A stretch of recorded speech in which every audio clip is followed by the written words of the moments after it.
poursuivons en fait notre résumé des livres bibliques. Nous sommes dans le livre de Timothée.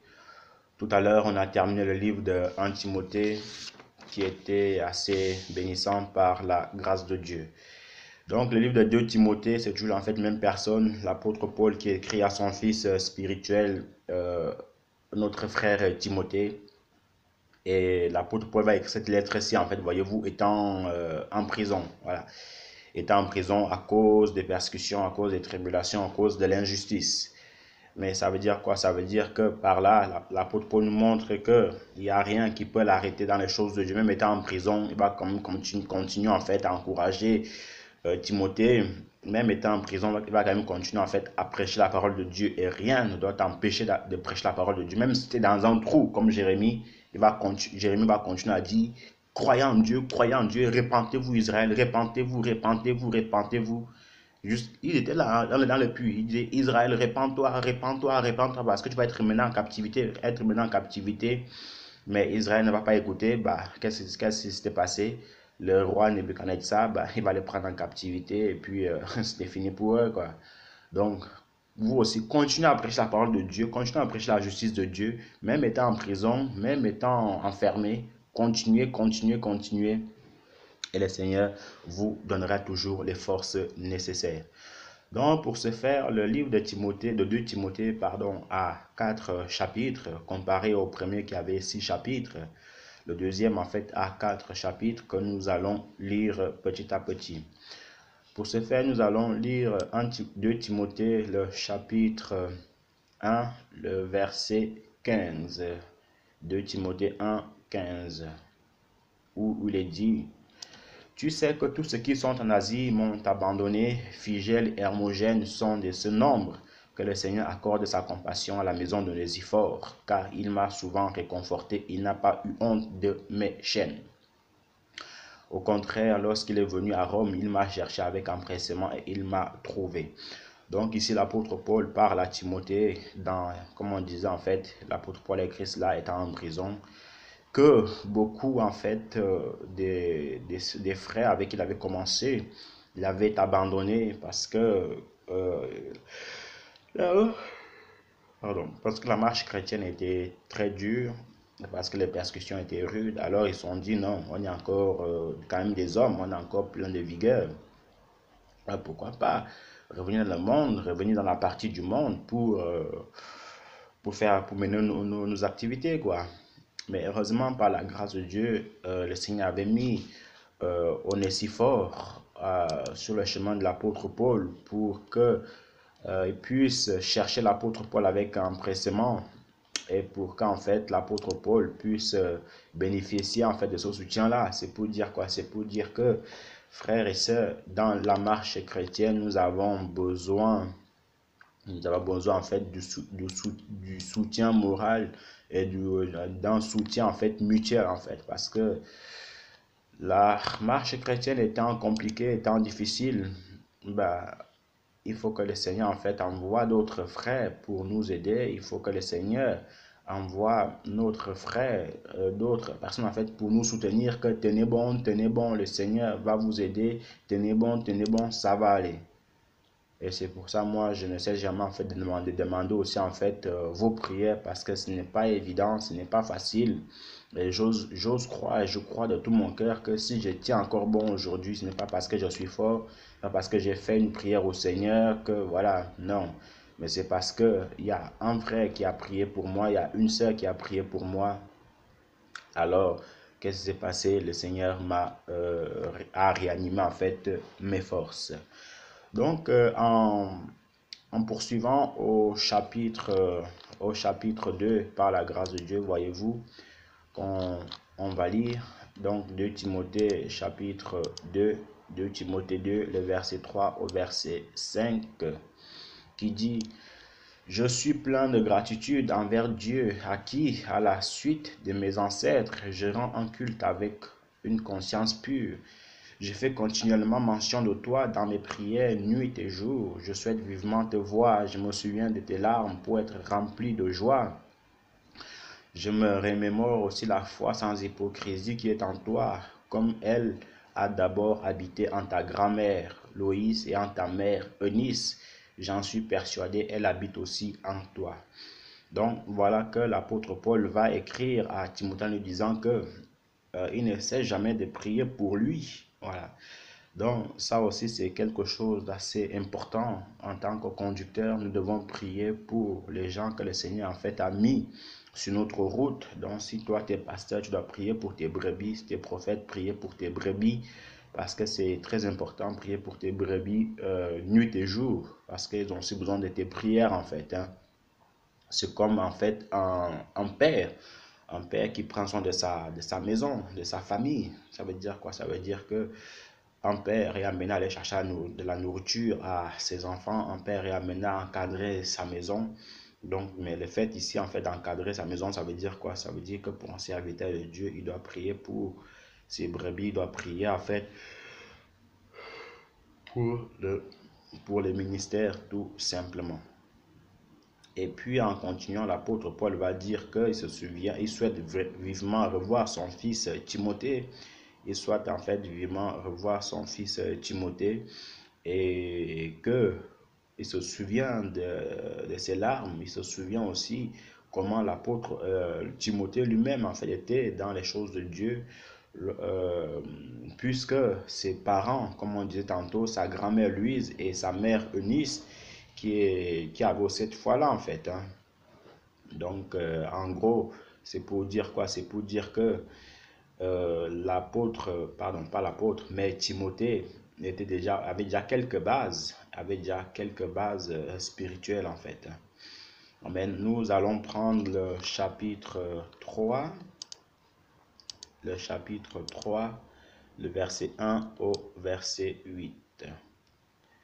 Sache que dans les derniers jours surgiront des temps difficiles, car les gens seront égoïstes, amis de l'argent, fanfarons, orgueilleux, blasphémateurs, rebelles envers leurs parents, ingrats, sacrilèges, insensibles, implacables, médisants, sans maître de soi, cruels, ennemis du bien, traîtres, emportés, aveuglés par l'orgueil, amis du plaisir plus que Dieu.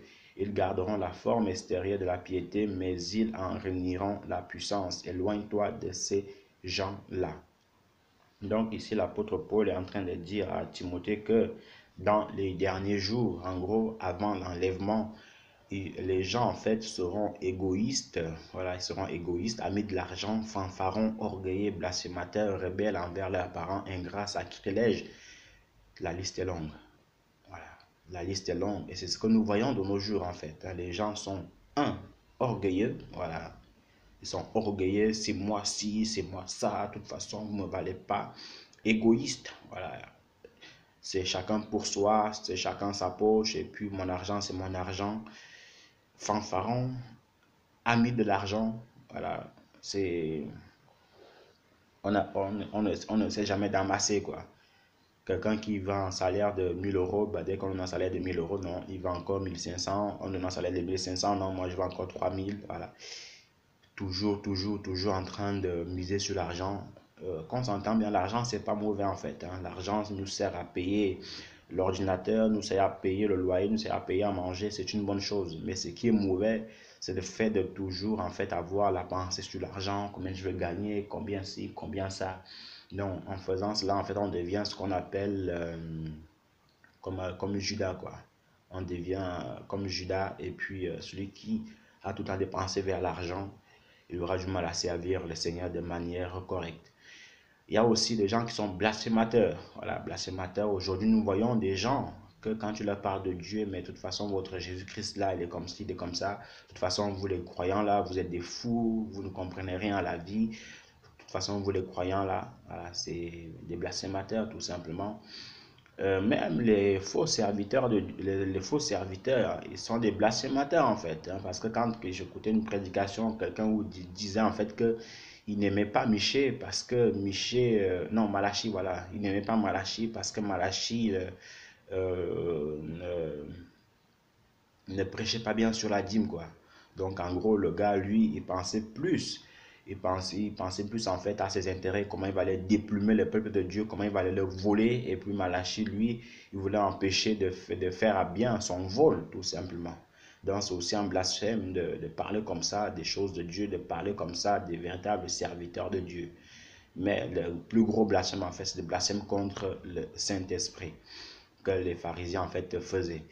Et puis, il y a des gens aussi qui sont rebelles envers leurs parents. Voilà.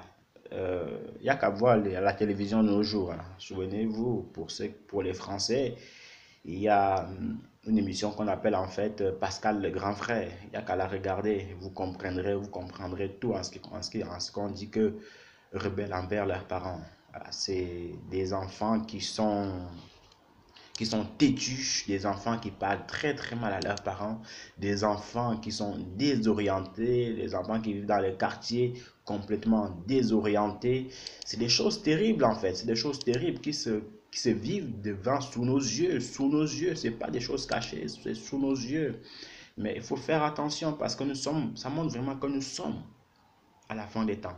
Ingrat, sacrilège, insensible, implacable, médisant, sans maître de soi, cruel, ennemi du bien, traître, emporté, aveuglé par l'orgueil, ami du plaisir plus que Dieu. Ouais. La Bible dit, ils garderont la forme extérieure de la piété, mais ils en renieront la puissance. C'est encore terrible ici. En fait, c'est des gens.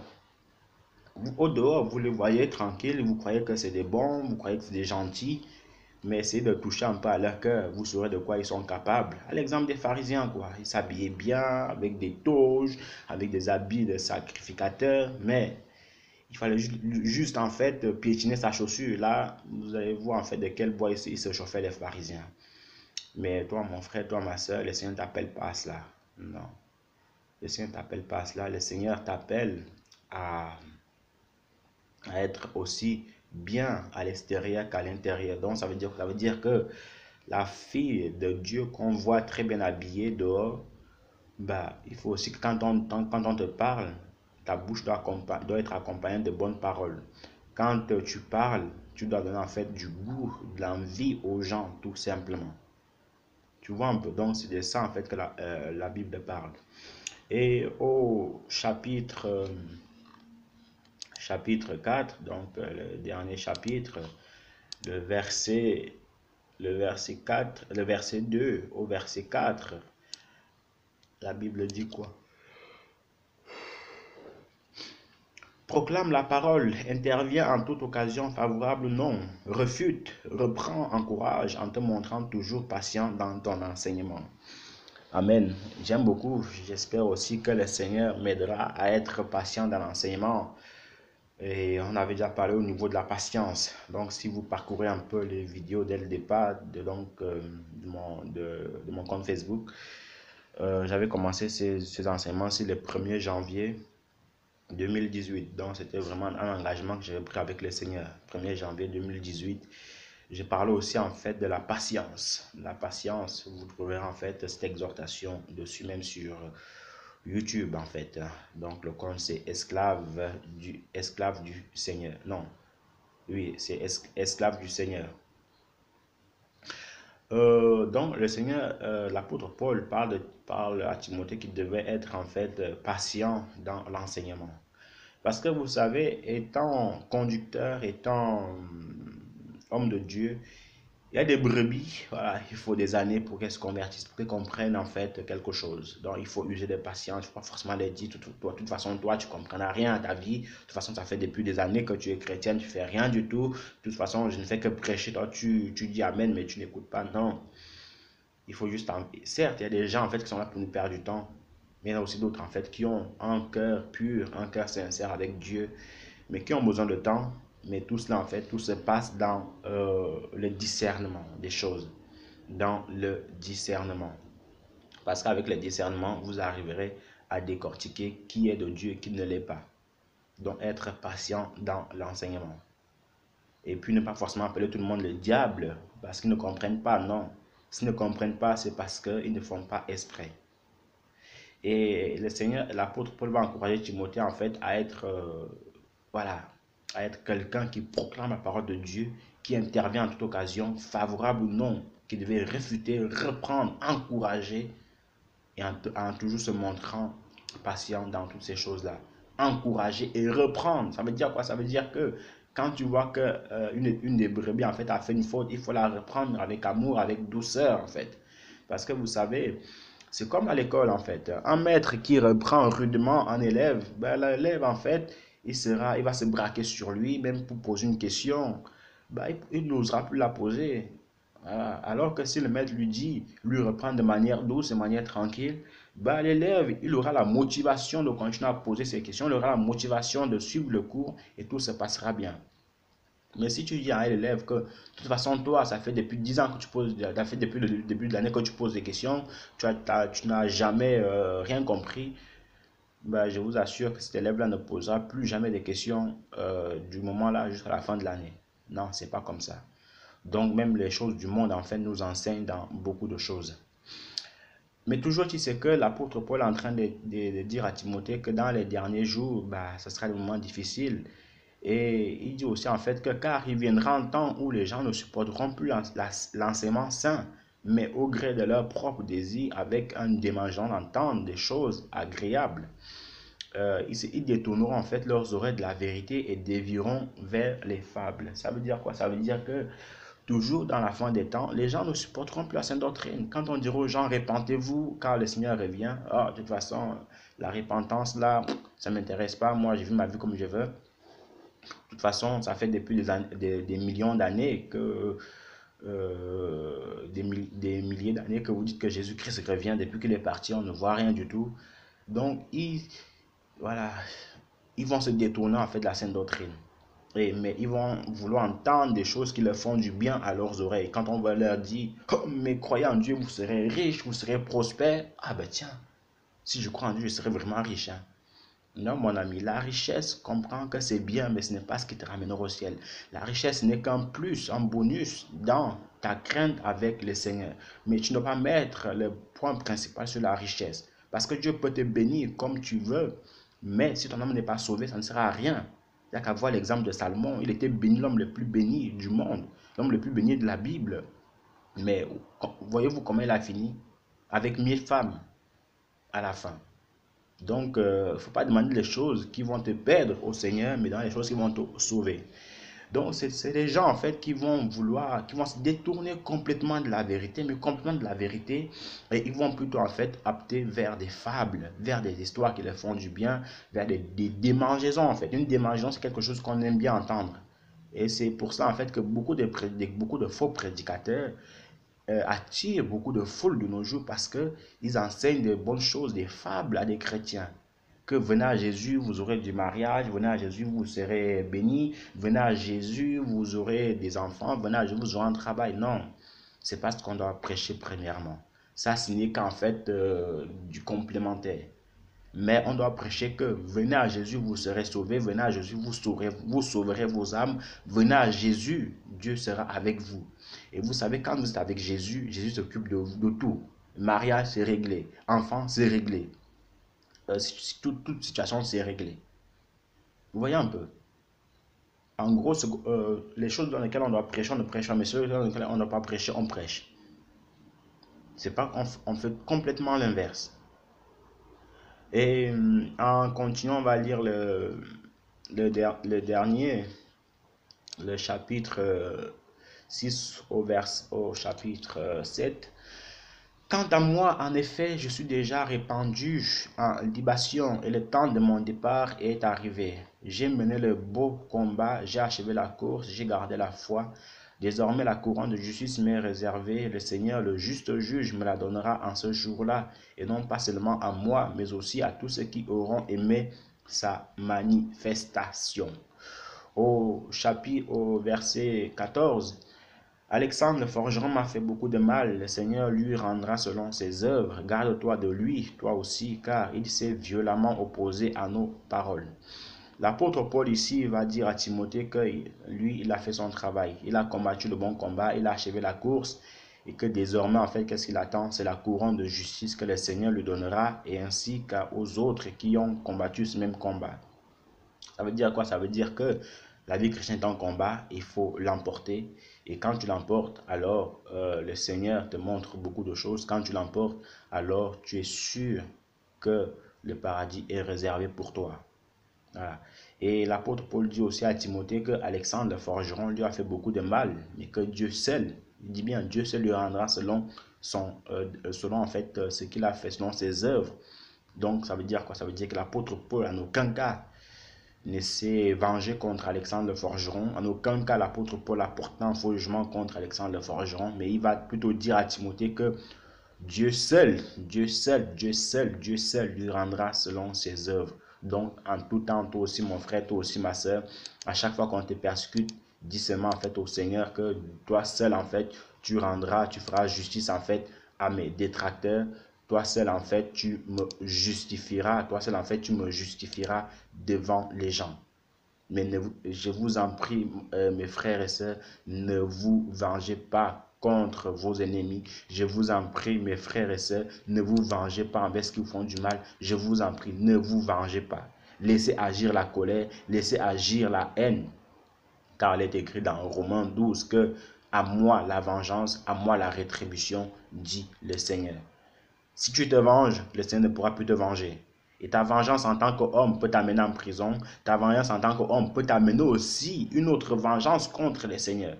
Mais par contre, en revanche, si c'est le Seigneur qui te venge, alors tu seras plus que vainqueur. Je t'en supplie, ma soeur, je t'en supplie, mon frère, même si on t'a trompé, voilà, ça fait mal, très très mal, ne te venge pas. Ne dis pas que moi aussi je vais te tromper, comme ça moi on sera quitte. Non, c'est une erreur, il ne faut pas commettre. Si tu sens qu'il faut te séparer de cette personne-là, sépare-toi-en, mais que ton cœur soit en paix. Si on a fait du mal à ta mère, c'est pas grave, laisse le Seigneur agir. Si on t'a fait du mal, laisse, c'est vrai que ça fait mal, hein, on est bien d'accord, ça fait mal, ça fait mal. Mais comprenez que ne vous vengez pas.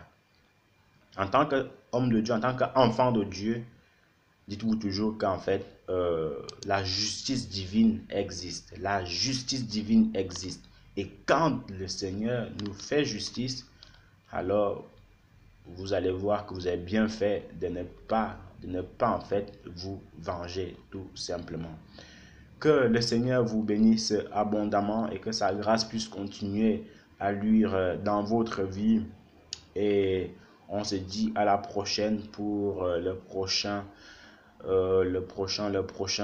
livre en ce qui concerne les résumés bibliques. Bye bye.